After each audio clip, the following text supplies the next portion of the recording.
This happened when I was in my teens.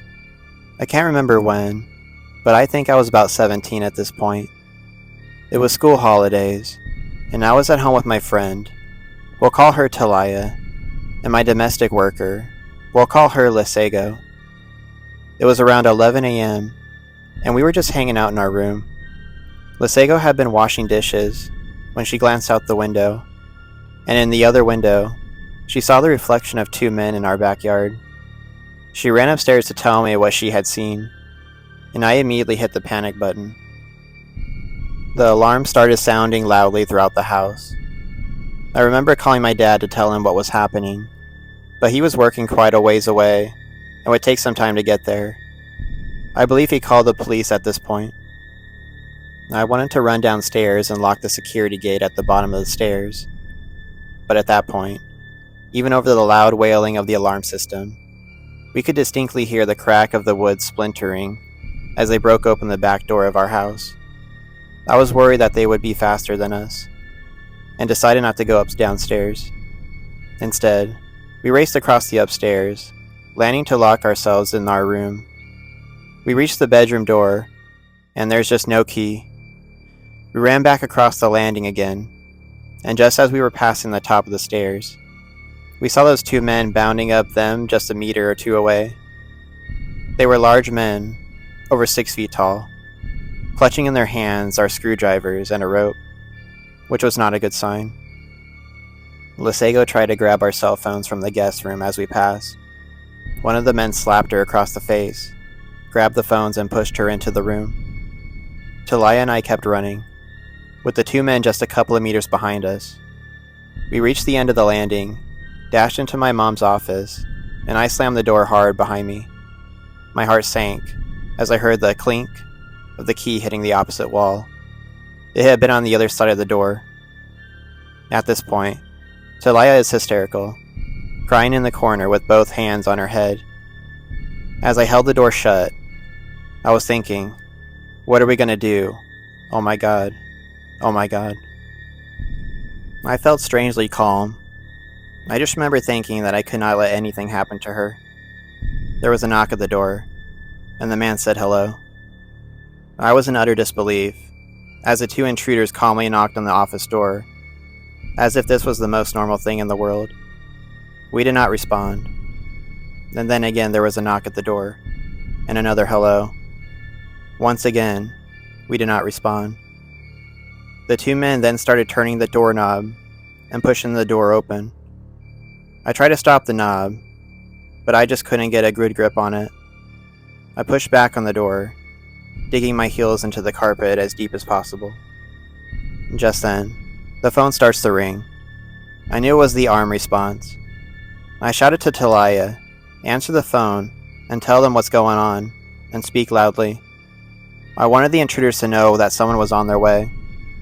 While she was on the phone with security, I was fighting off these two men with all my strength for control of the door. They pushed it open wide enough for a small adult to slip through, and I shoved back with all my might, and got it just about to shut again. It felt like this went on forever, but in reality, it was probably only a few minutes. This whole time, the alarm is blaring loudly. Eventually, the men left, and after waiting it out for a while, we felt safe enough to leave the room. My dad got there first, and we told him everything that had happened. Arm response arrived 45 minutes after we spoke to them. Like, gee, thanks. We'd already be dead, or worse. The police arrived 2 hours after them. Yeah, no one relies on the cops in South Africa. It was only when we were explaining the whole thing to the cops that the reality started to set in, and the adrenaline started to wear off. I went into shock, and was all shaky for a bit, but I felt grateful that everyone was okay. I am still amazed at what adrenaline can do. As a tiny teenager girl fighting off two fully grown men, it's pretty insane. After that day, I finally realized what I am capable of when stuff hits the fan. This took place in February of 1988, when I was just 8 years old. I am now approaching my mid-40s. I still have massive anxiety when I think back to the night. For context, I am a male, and have always been the shortest person in my class, with a smaller body frame. I was living with my mom, my stepdad, and my older sister. Because my parents were extremely poor, we found ourselves moving around quite a bit. At the time of the story took place, we were renting a run-down duplex in Utah. I am fairly confident this took place on a Wednesday evening, and that was the weekday my family would gather around the television and watch America's Most Wanted. After the TV show had ended around 9 p.m., we said our goodnights and headed off to our bedrooms. It was a school night, so I often went to bed around 9. Our duplex had 3 bedrooms, 2 on the main floor and 1 in the basement. My room was on the main floor down the hall from the living room, while my mom and stepdad's bedroom was adjacent to mine at the end of the hallway. My older sister had her room in the basement. At that age, I was fearful of the dark, so I often slept with my bedroom light on, allowing perfect vision. Because my parents never paid their bills anyway, they never had an issue with this as most parents might. We also had a false sense of security living in a small Utah town, so we never locked our front door. However, my mom and her husband always had a lock on their bedroom door, and made sure to lock it every night so we kids wouldn't come in unexpectedly. I remember drifting off to sleep shortly after laying down. It must have been around 1 a.m. when I was abruptly wakened from a particular noise in my room. As I sat up in my bed responding to the noise, I was horrified to see 2 grown men sporting biker beards and easily towering 6 feet tall standing in my bedroom doorway. Again, I was able to see every detail of these men because of the light that had been on. The man standing in the doorway were blocking me in my room so as to not run past them. They both had the most evil glares that I had ever seen. I was petrified. I don't know why I did this, but in the moment of complete shock, I jumped up from my bed onto my feet, but only then did it dawn on me that my little body was not going to be able to get past them. My parents' room was directly towards their backs, and my first instinct was to run to my parents' room. Looking back now, I realize it would not have done good, since how they slept securely and comfortably behind their locked bedroom door while this was taking place. Once my body emotions caught up to my thought process, I instead ran to the corner of my room and crouched down. All the meanwhile, the 3 of us are awkwardly staring at each other.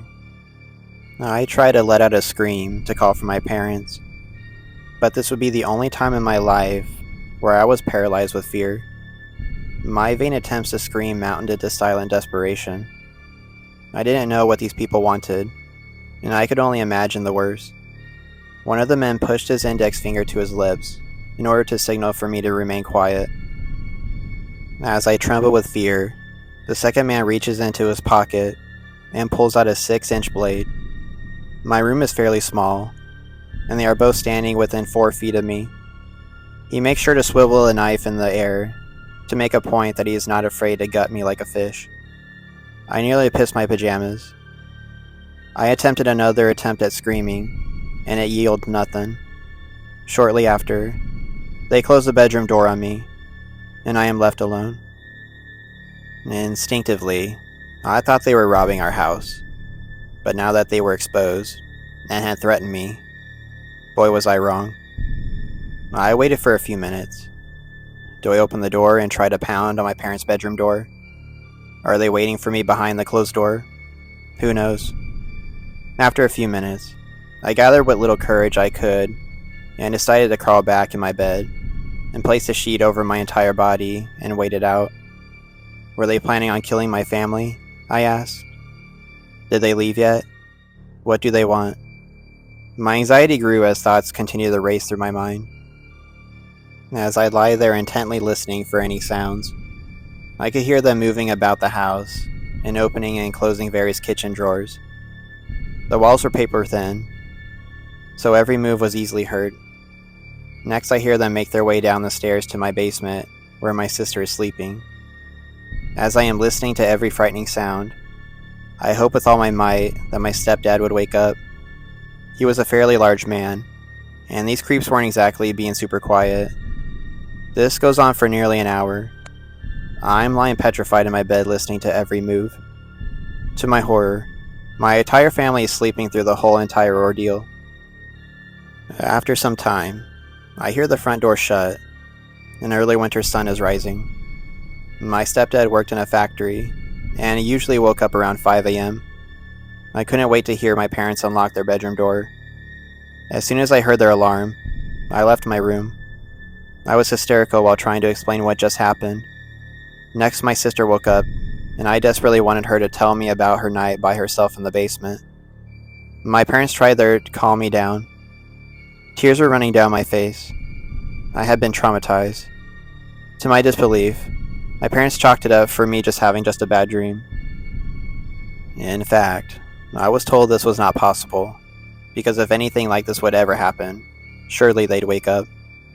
My sister saw the desperation in my eyes and knew this was serious. Her and I went through our entire house to look for the items that might have been stolen. We came across her dresser drawers left half open, and many personal items out of place. This was enough evidence for her to become just as frightened. Because nothing was missing from our house, my parents didn't bother calling the police. I was made to go to school, as though nothing had ever happened. Fast forward a couple weeks, we are watching TV, and an update comes on about a criminal being captured that was featured on America's Most Wanted. My heart sank when I recognized the mugshot on TV as one of the men in my room. Of course, disclosing this to my parents only made them believe me less. To this day, I still hold some resentment towards my parents. While they slept peacefully behind a locked bedroom door, I was being victimized. Needless to say, I never sleep without locking my door. Thanks for letting me share this. This happened at a Target store when I was about 12 or 13 years old, and I had went to look at the books on the other side of the store by myself while my parents were shopping. When I was there, I noticed some guy that was about 5 feet away from me. I really didn't pay any attention to him, and just went to the other side of the shelf, but he also went to the other side when I did. I was a little uncomfortable, but I thought it was just a coincidence, so I went back to the other side. Again, when I went to the other side, so did he. He started getting closer and closer, which was making me feel a little bit more freaked out, and he still followed me every time I would go to the other side. At this point, we were just circling the shelf, so when he was still walking to the other side, I went to the DVD section that was next to the shelf. I saw him look around, and then a woman, who I assumed was his wife, appeared next to him, and he whispered something to her, and they both started looking around. I was kind of shaking, because I knew they were looking for me. Fortunately, my parents came just in time, and when we were leaving, I saw them again glaring at me. Looking back on that day, I was afraid I was going to get kidnapped. I don't know what would have happened, but I'm just glad that my parents came in time.